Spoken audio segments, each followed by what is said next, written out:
Hello, what's up? Magandang araw sa ating lahat. This is Marty Lepso once again. So for today's video mga ka-lifestyle, I would like to greet all of you Merry Christmas and advance Happy New Year sa lahat.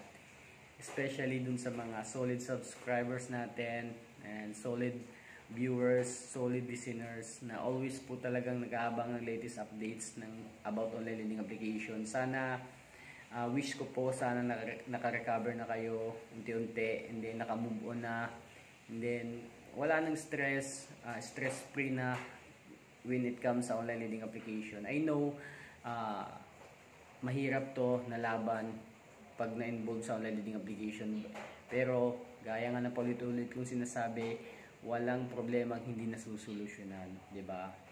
So I hope yung pinal na kaso, na batas ni Senator Risa Hontiveros na bakit maraming nabibiktima itong mga online lending application, ano yung pinaka-root.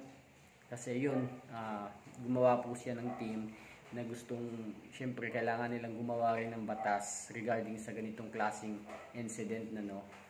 So I hope masolusyonan to. Hoping talaga na masolusyonan to, kasi para yon stress free na lahat ng mga nagiging biktima ng online lending application. I know talaga,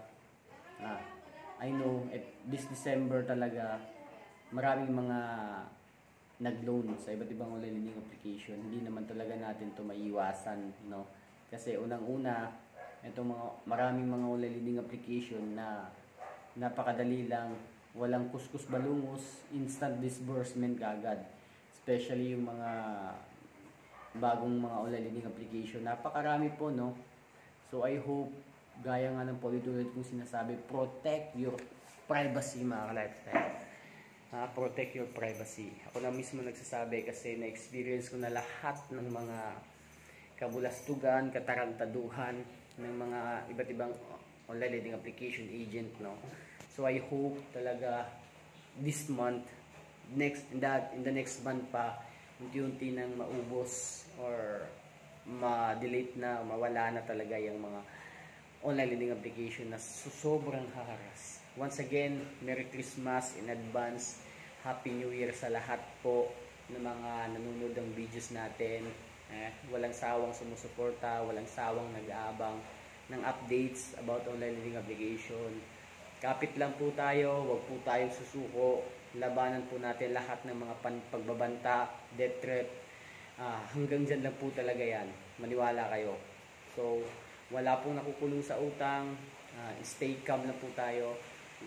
Protect po natin yung privacy natin, ano? Especially yung mga contacts po natin na talaga naman, yun po talaga yung kinatatakutan natin na kontakin nila. So hindi talaga yan maiwasan. So I hope kahit di maiwasan yan, mayroon naman prevention, di ba? So panoorin nyo lang yung mga videos natin dyan, napakarami. Prevention is better than cure talaga. Okay? Ingatan po natin yung privacy natin.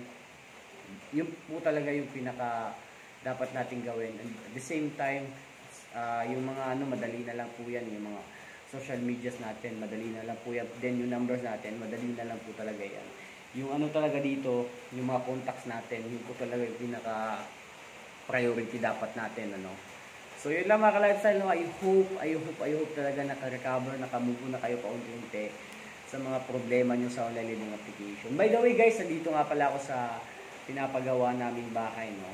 So hindi pa siya almost talaga finish, but malapit na po. So kung nakikita nyo, wala pang mga pintura, wala pang mga gamit.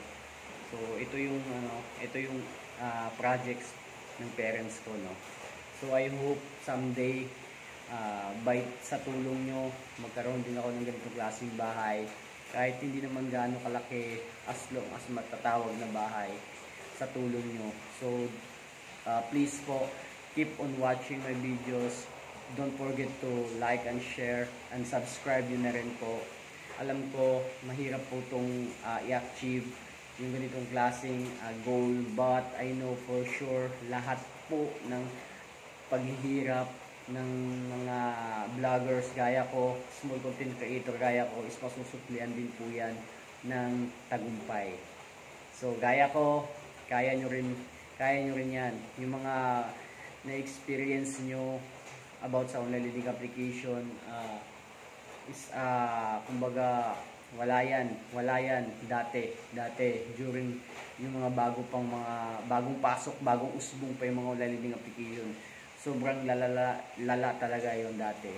But anyways, ganun pa man, pare-pareho lang yan ang mga strategy. So gaya nga ng sabi ko, all you have to do is tatagan nyo lang yung kalooban nyo. Okay? So yun lang mga ka-lifestyle. I hope this coming month, mabawasan na talaga yung biktima ng online learning application. Then mabawasan na rin sa Play Store yung mga most harass na mga online. So once again, this is Marty Lad. So once again, Merry Christmas and advance Happy New Year sa lahat. God bless. Peace.